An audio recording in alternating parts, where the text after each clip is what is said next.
Jaya Radha Madhava Kunja Bihari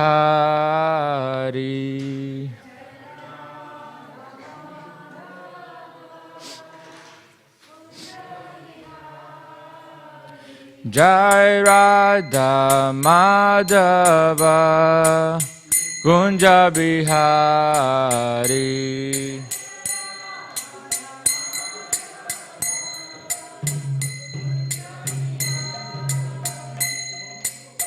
Gopijana Vallabha Girivaradhari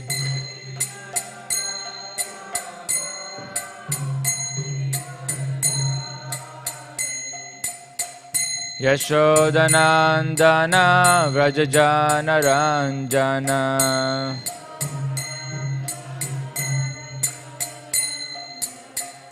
Jamunatira Vanachari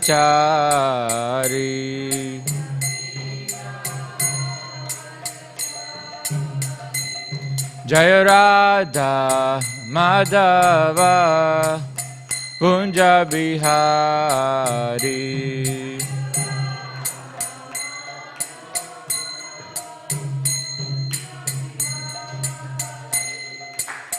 Gopijana Vallabha Girivaradhari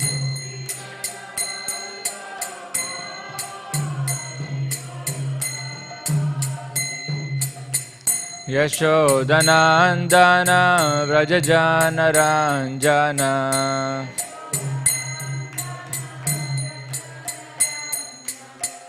Jamunadhira Vanachari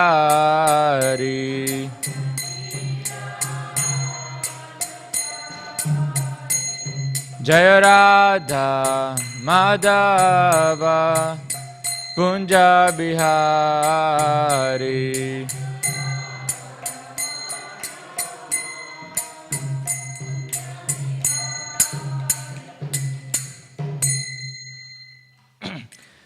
Jamishapad Brahmamsa Parijakacharya Sotara Shata Śrīmad Bhāgavatam Bhaktivedanta Swami Prabhupada Ki Jamishapad Brahmamsa Parijakacharya Sotara Shata Śrīmad Bhaktisiddhanta Saraswati Thakur Prabhupada Ki Śrīmad Bhāgavatam Ki Jai.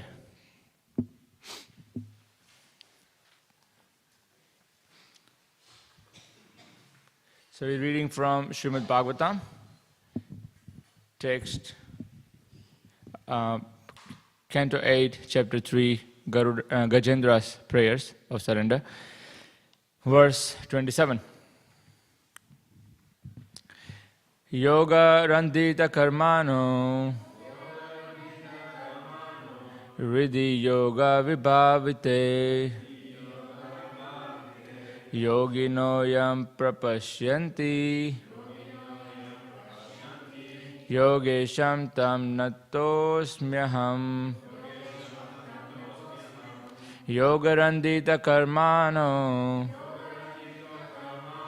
Riddhi Yoga Vibhavite Yogino Yam Prapashyanti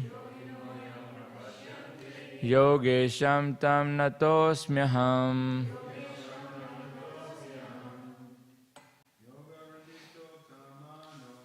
Yogirandita karmanam.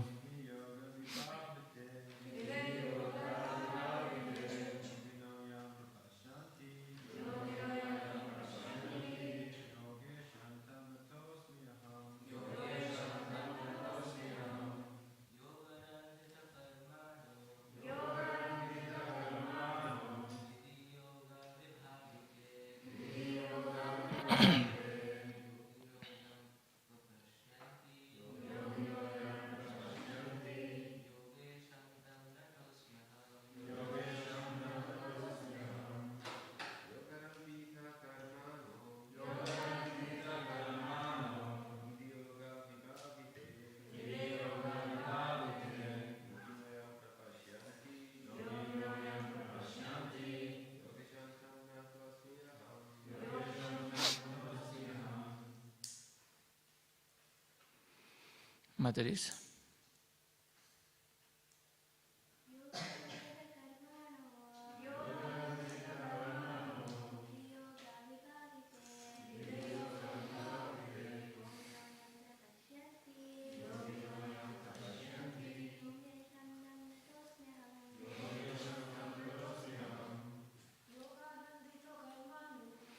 Yogirandita karmanam. Yoga vibhavite. Yogino yam prapashyanti.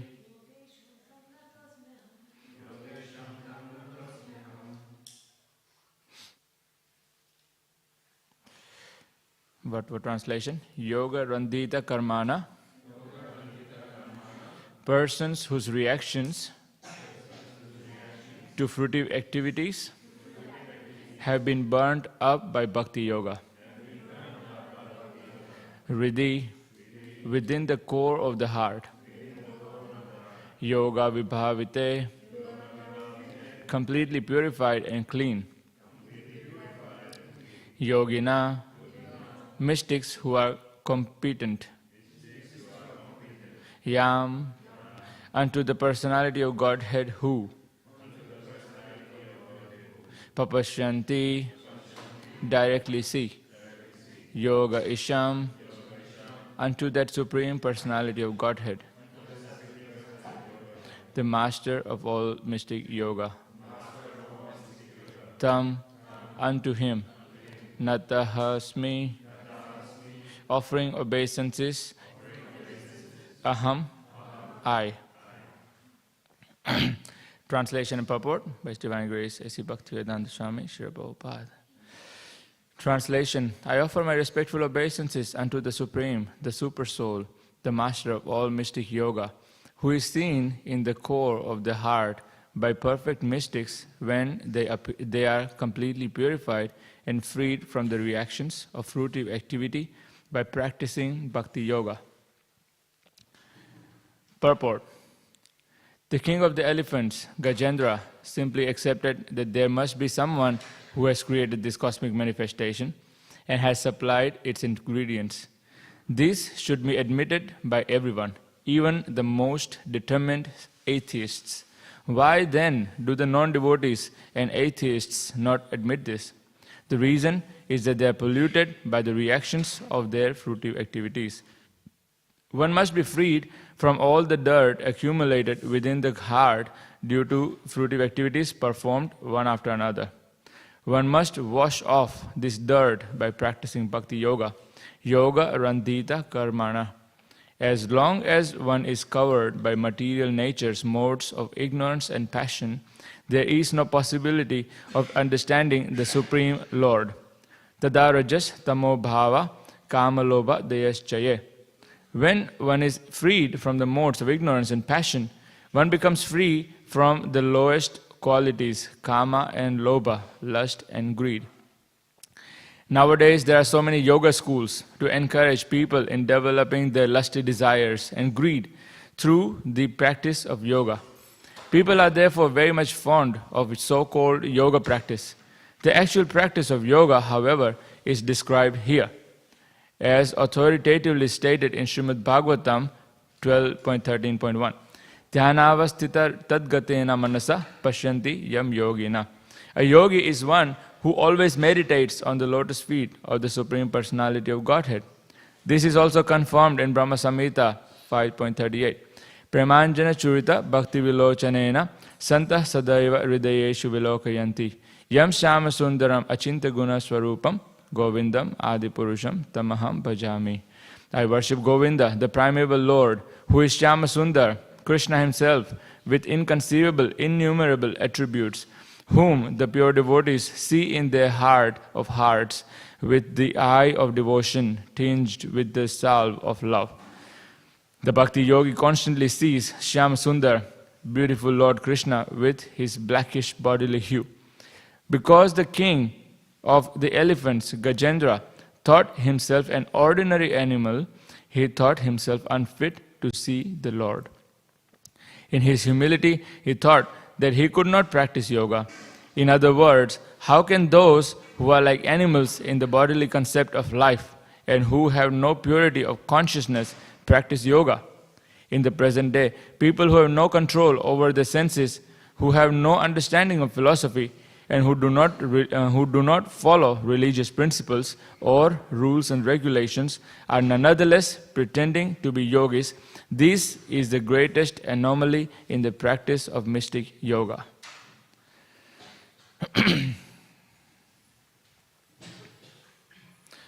Om Jnana-timirandasya Jnananjana-shalakaya Chakshurmilitam Yena Tasmai Shri Gurave Namaha.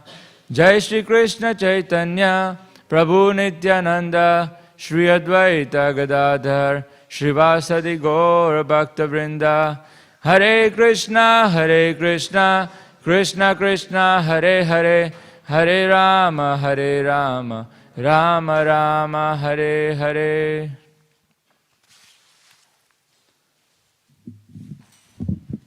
Hare Krishna. So we're continuing on with Gajendra's prayers. And this verse, which is what Prabhupada explains in the purport here, Gajendra speaks out of his own humility. And he's saying that although he's an animal, how he's able to see the Lord. Because those who are animals or in animal consciousness cannot actually see the Lord. But here Gajendra is, of course, he's not in animal consciousness, although he's in an animal body.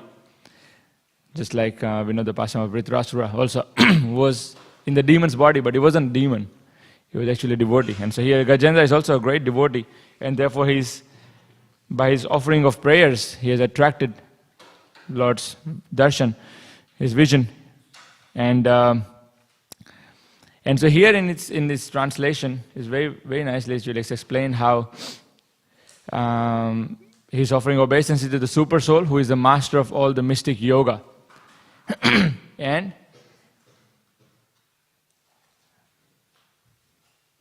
it's explained here that how a mystic yogi can see this master of mystic yoga when they're completely purified and freed from the reactions of fruitive activity.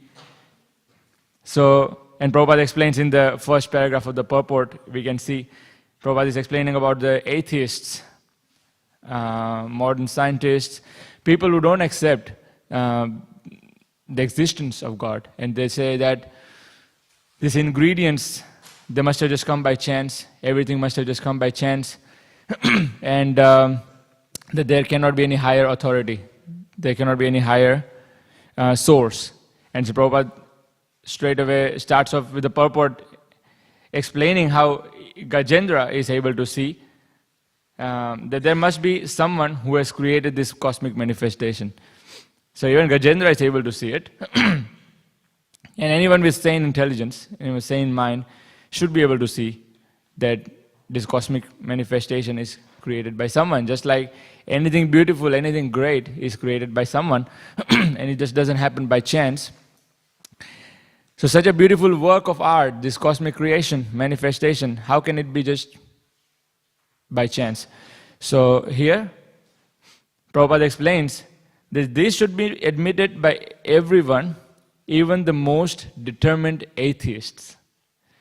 Because it's logical and it makes sense that to say that it has just come by chance, it doesn't make sense. It doesn't have any logical basis to it. And so therefore, any atheist, but if he has a sane mind, he should be able to accept that this cosmic manifestation is coming from someone. But then Prabhupada goes on to explain that why then do the non-devotees and atheists not admit this? Why are they not able to accept this? Because the reason is that they're polluted by the reactions of the fruitive activities. It's very interesting actually. Fruitive activity means, we are acting, we are doing something with the desire for the fruits of that action. So we are working with the desire to get our salary, or we are cooking to then be able to eat what we have prepared. And that's considered normal, isn't it? Like we work hard to then finally get the result of our works. And we want to enjoy that, and it's considered normal. So according to the scriptures, this is fruitive activity. Fruitive activity means the desire for the result. So therefore we are doing whatever we are doing, whatever activity we are performing, we are doing that with a very particular, very specific purpose. And the purpose is that how can I enjoy this, or how can I use these results of this activity to satisfy myself, to actually enjoy this world. So such fruitive activity, there is a problem, and that is that when we are acting with the desire to enjoy the results of those activities, we become attached to the results, and that attachment actually entangles us. So, but whereas when we are doing any activity, but we are offering the result of that activity to the Supreme, then we understand right from the beginning that this activity is not for my pleasure, it's not for my own enjoyment, but it's actually for Krishna's enjoyment. And so therefore I'm going to cook, or I'm going to study, I'm going to go down this career path, I'm going to work, I'm going to have this family, this house, etc. But the center of all of that is going to be Krishna. And I'm going to offer all this to Krishna first before I enjoy that.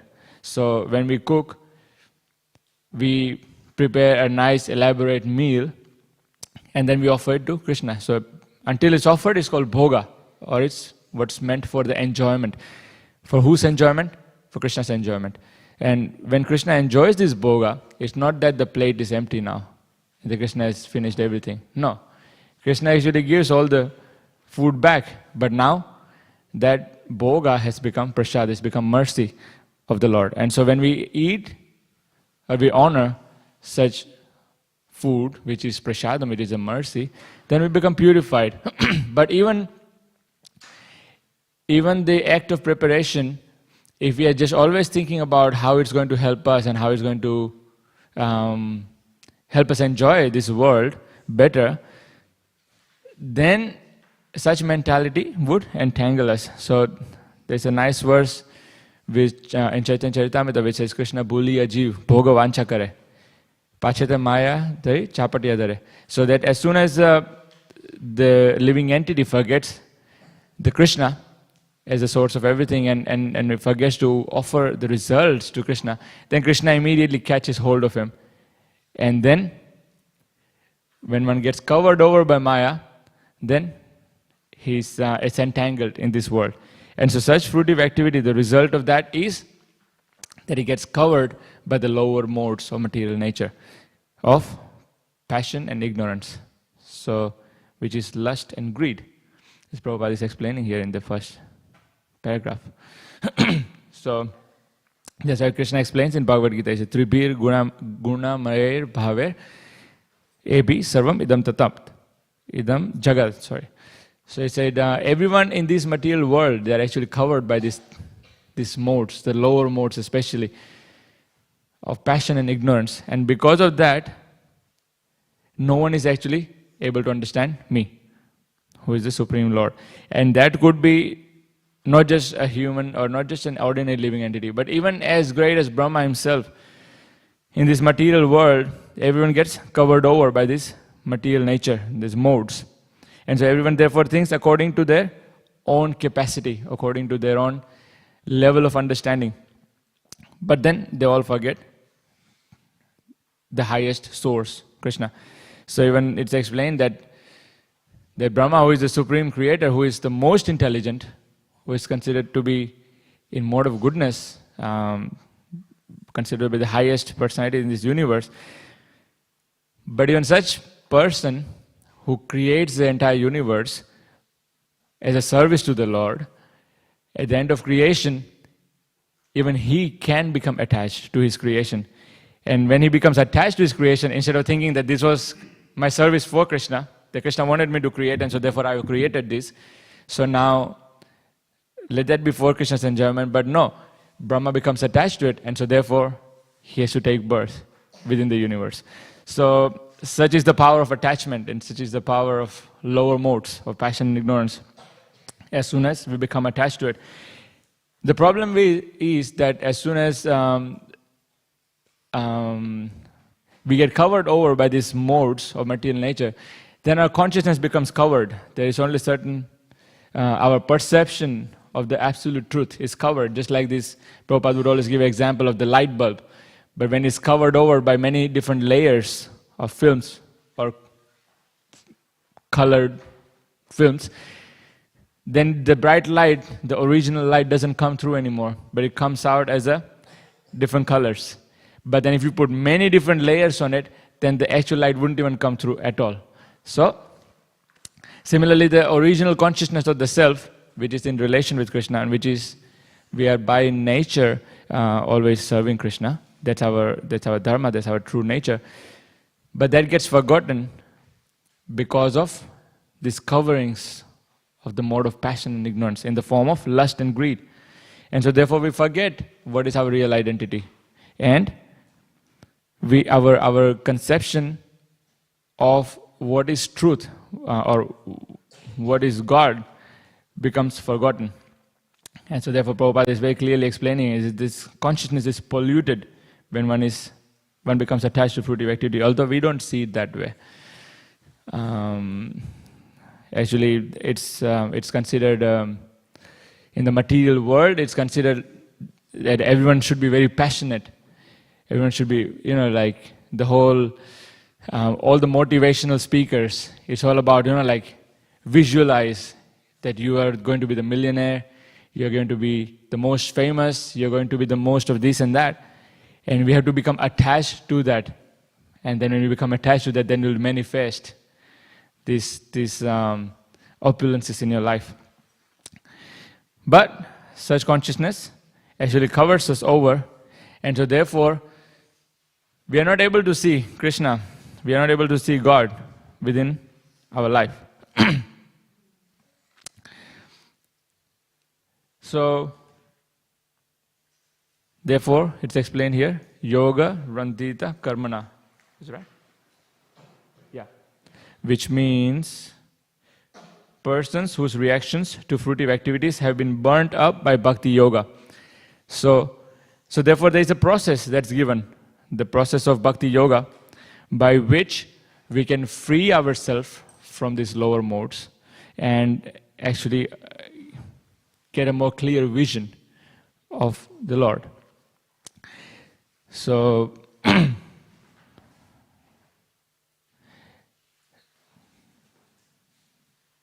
actually, there's Prabhupada in the second paragraph to this purport. Prabhupada is explaining of different yoga schools who encourage people in developing their lusty desires and greed through the practice of yoga. So it's a very strong statement if you think about it. Okay, there are some yoga schools. We have most of us probably heard of like yoga, like beer yoga, and which is basically, I saw that, I really couldn't believe that.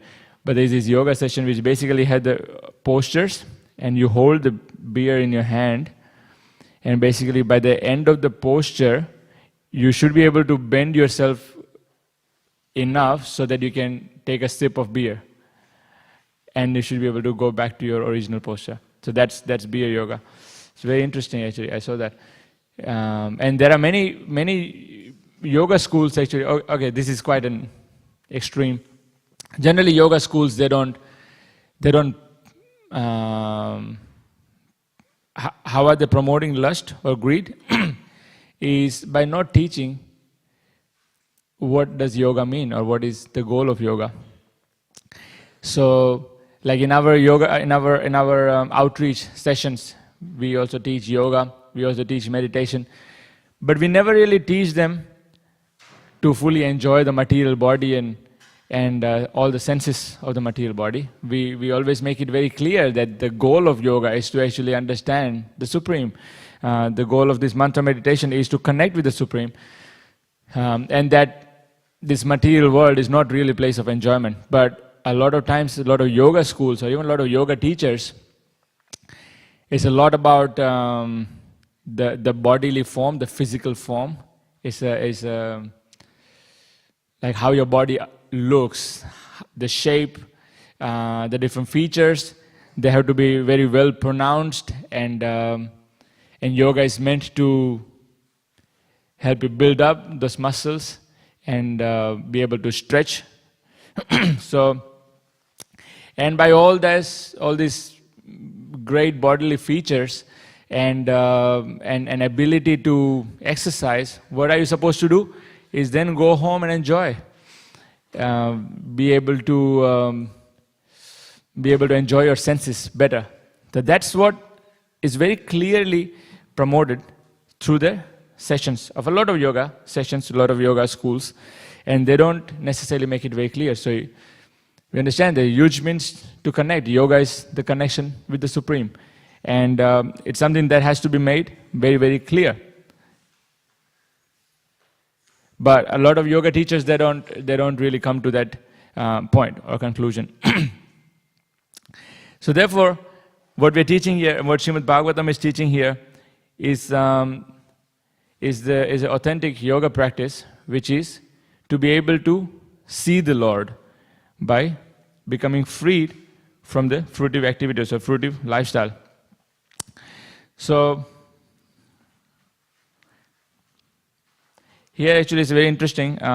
In the second canto, I was reading this one very nice purport, and Prabhupada was explaining there that those who are materialists, said, who want to just follow their own mind and intelligence in and understanding the Lord, and they say that, oh, how can you believe in God, because after all you can't see Him. And so therefore they want to experience the Supreme, they want to experience God through the material intelligence and senses. And so therefore, Prabhupada said in the purport there, he said, to reciprocate with the mentality of these materialists, Krishna offers them only perceptions of his material energy. In other words, for those who want to really believe, really want to understand Krishna through their mind, through their material intelligence, material mind, material senses, then Krishna becomes manifest in the form of material nature. And so therefore, a lot of time people say that, this ocean, this mountain, this forest, that is God. The sky is God. The nature is God. Something that's great in this world. A lot of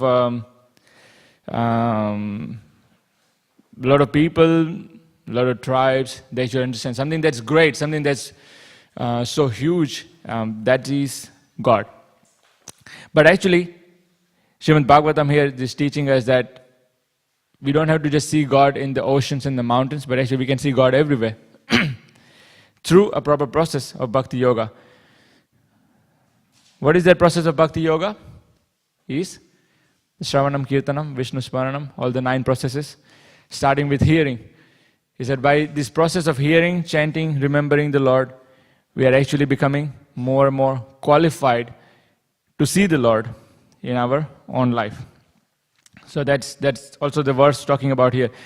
Who is seen in the core of the heart of all the mystics. The mystics are, why are the yogi considered mystics? Because they are able to see the absolute within everything. So they are not covered over by this material vision, but they're actually able to see the things as they are. And so it's explained here that by this process of chanting and hearing, that Krishna becomes revealed. And Prabhupada explains here in one of the purports, he says, the Lord reveals himself proportionately to the advancement of the quality of devotional service. I'll read that again. He said, the Lord reveals himself proportionately to the advancement of the quality of devotional service. In other words, our chanting, our hearing, our remembering of Krishna throughout the day, what is the quality of that? What is the quality of our chanting? What's the quality of our reading, hearing, remembering during the day? And based on the quality of that, the Krishna will proportionately manifest himself. In other words, we'll be able to see him in our daily life or activities. That's why Bhagavad Gita Krishna says, Ye yatha mam prapadyante tam sathaiva bhajamyaham. Is that I reveal according to the devotion of the practitioner. So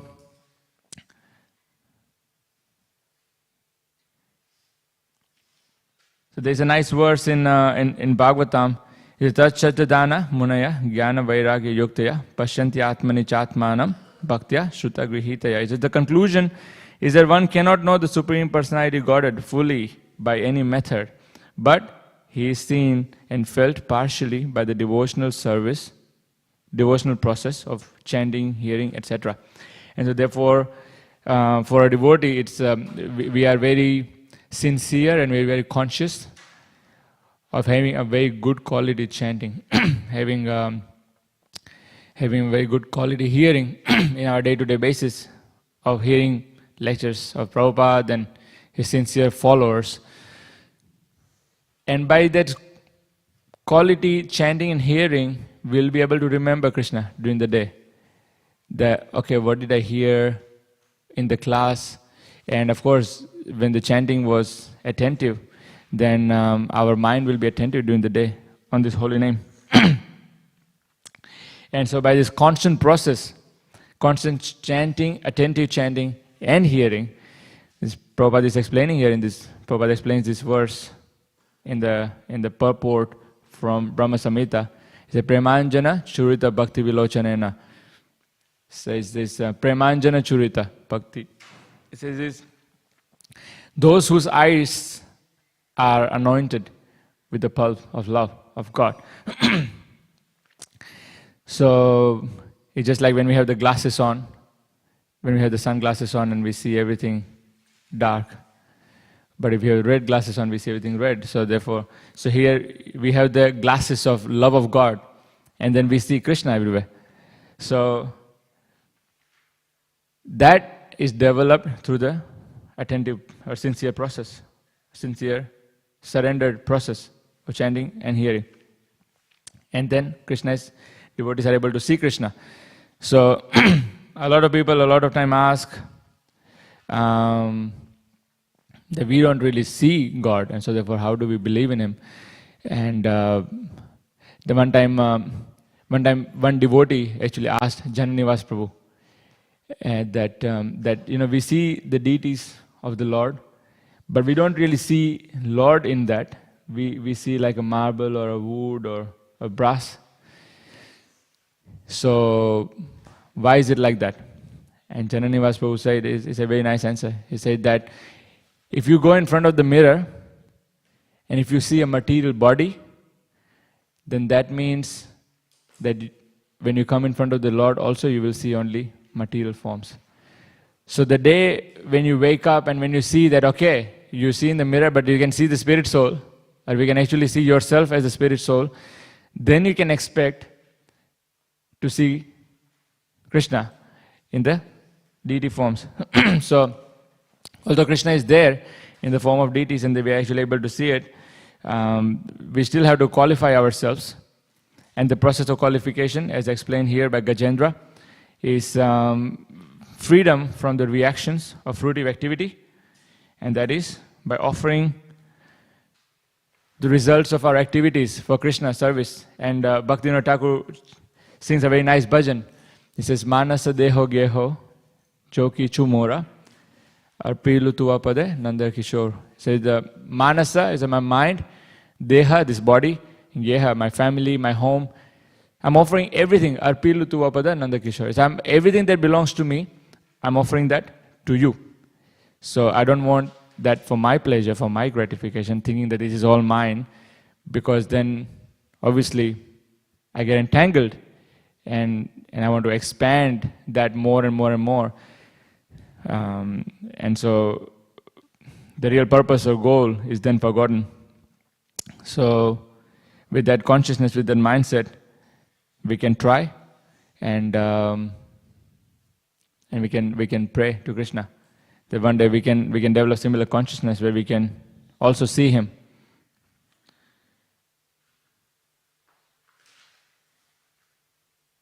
So with that, I can finish here.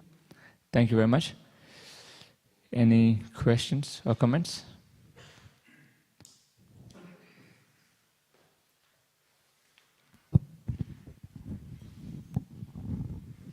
Hare Krishna. You mentioned how, the atheists, they don't believe in Krishna because they don't see Krishna, and we see here that it says that Krishna is the master of all mystic yoga, and perhaps for our devotees, we're not completely atheists. We believe in Krishna, but it would be nice for us to develop our faith in more of Krishna. So how can we see more of the mystical part of Krishna's activity within our own life, where we can see how He's making all these divine arrangements that we can't really explain, and if we see it, we have more faith in Him. So how do we become more aware of that? Actually, mystical things are always happening in the life of devotee. So sometimes we just have to be conscious of it. A lot of time, Krishna protects us in some very amazing ways. Krishna helps us in our making progress in our spiritual life, and He protects our material life so that we can steadily practice spiritual life. So Krishna is helping us constantly in a very mystical ways, and devotees are able to perceive that in proportion to their Krishna consciousness. So if we are not seeing that yet, that just means that we need to make advancement in our own life. And we need to become more sincere in our practice of chanting and reading on a regular basis. Because as we do that, as our minds become more peaceful, then through that peaceful mind we'll be able to see how Krishna is actually working in our life and actually making all the arrangements for us all the time, so we can make Krishna conscious progress. How He's also sending His devotees, who is always helping us and making sure that we are on the right track. How He's giving us this prasadam, which is so good and enough in quantity, so we are not attracted by this material food, this mundane food that's cooked in these restaurants. Actually, as devotees, when we eat in prasadam at the temple, or even something that was nice cooked at home, we have very nice devotee cooks here. And so, after sufficiently eating it, when we're walking past any of these food stalls, it's not actually attractive. After you have Victor Prabhu's donuts, any of the donut shops are not really very attractive. So you can see this is Krishna coming and helping us and protecting us very mystically. It's mystical because we sometimes don't see that. We don't see Him there. We think, that was because of such and such person, or that somehow happened because of the circumstance, or somehow people came together, whatever. But no, actually, that was Krishna. So, yeah. Personally, I see that. I see Krishna's mysticism when I go out on book distribution. There are a lot of mystical things that happen out on book distribution, and that gives me a lot of faith in Krishna. So, thank you. Good. Thank you for reminding that. That's very special. Actually, we are starting. I can take this as an opportunity to announce. We're starting one book a day challenge, which is Oh Bad challenge, which is actually Oh Good challenge. But this challenge, which is basically where every devotee or whoever is trying, we try and go out every day and try to distribute one book a day. We try, and sometimes we can't do it, but at least we try to do it, and we try to give one book to one person every day. And it's quite mystical, because we are not going out dedicatedly for like a few hours or whatever to distribute books, but we are going to carry this one book in our bag, and we're just going to be walking around maybe on our way to work or on our way to studies or whatever. And we have this one book sitting there, and in our minds we're just thinking, who can I give this book to, because I don't have a lot of time. So I have to just give it to someone. And it was interesting. I met this one. The last month was the last time that we had the challenge. I was at a fuel station. I was just putting the fuel, and I was in a great rush because I had to go from one program to another program, and it was very back to back. And I knew that I won't have any time at all to distribute books until like after 10 p.m. But I really wanted to distribute one book. So I was praying to Krishna, please help me somehow. I don't know whom will I give this book to. And so I stopped at the fuel station because it was past the orange light. And so I put on the fuel, and just while I was putting the fuel, this another car just pulls in. The lady comes out swearing, very upset with whatever is going on, and like looks like some kind of someone who is not together. And there's like, as soon as she opened the door, like there's a strong smell of smoke and alcohol. I could smell from 5-10 meters apart, and it's strong. And the lady is fully upset, and she just like takes this nozzle, just like throws it into her car, fills the fuel, and swearing, goes inside, puts the fuel, pays for the fuel, comes out. And I said, look, this is my only opportunity, so I should try at least, see what happens. And so obviously I didn't want to engage too much in the conversation because I knew this can end up really bad. So I just stopped her and I just said, would you like a book on meditation? And she stops, and she like little freezes for 10 seconds, and she doesn't say anything. And I'm not sure what to do at that point, like should I like just leave her there and leave, or... But then after 10 seconds, he said, yes, I need this. So okay, so sure. So then I just put the book in her hand, and she actually all of a sudden her like whole mood completely changes, and then she says, he said, you know what? I needed this today. And she took the book. She was like, all of a sudden she had a smile in her face, and she said, yeah, thank you very much. And she gave some donation that she could put together, but she was very happy. So it was very mystical, actually. So Krishna reciprocated. I was really praying, Krishna really want to give someone a book, and Krishna really reciprocated. And like, yeah, what was the chance for this person to really get a book from Prabhupada? So, yeah, thank you. Hare Krishna, Prabhu. Thank you for the nice class. You mentioned that we should be always absorbed like in thinking of Krishna. But sometimes during performing our service, like we are absorbed in the service, and we don't actually think of Krishna. But if we are absorbed in the service, is that still thinking of Krishna or not? Yeah, we have to know what is the purpose of the activity. So purpose of activity, as long as that is to satisfy Krishna, then we have to be very attentive in our activity. But obviously we can't be always thinking this for Krishna, this for Krishna. Then you can get really spaced out and not really get your service done properly or on time. So yeah, like Arjuna in the battlefield, he was not always just Krishna, Krishna, Krishna, no, because he has to really focus, and he has to really shoot, like he has to shoot like 100 arrows in a second, He can't be like thinking about other things, so he has to really aim, and he has to really do his service. But he knows that the purpose of the activity is to please Krishna. Yeah. So one time I remember Achintava Mataji was, the kitchen was all messy, and I think whoever devotee came and they did the service and they left, and the kitchen was still left messy, and Mataji was saying, too much Krishna consciousness.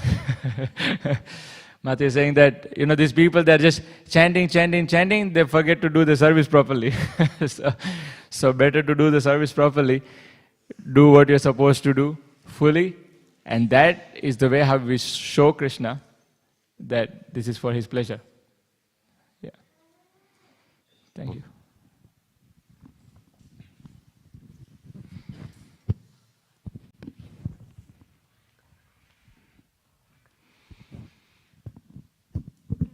Hare Krishna, Prabhu. Thank you for the nice class. You mentioned that we should offer everything to Krishna before we enjoy it for ourselves. For Bhoga, it's very easy to understand because we first will cook the food, then we'll offer it to Krishna and then accept it as prasadam. But we see in our daily life, we use so many material things, so for our sustenance. So how can we offer it to Krishna before? You have an example? Like our material education, we don't know whether we'll use it for Krishna consciousness or not, but we waste so much time and energy into it. So, yeah. Well, but that's also for the purpose of serving Krishna, just on a longer run. Just like a lot of things that we do, which we might not be able to see an immediately that resulting in Krishna consciousness. But we take knowledge from our teachers, our mentors, our parents, and they reckon that maybe you should study right now because that's going to help you later on your Krishna consciousness. So now we don't see that, but we still follow the process. And education it teaches us not just the books, but also the commitment to studying, sitting in one place, being able to absorb our minds, being able to appear in the exam, remember things. So there's a lot of things that still helps a student. So there is some use to it, and you never know what of it will come handy in future. So something that we have to do right now.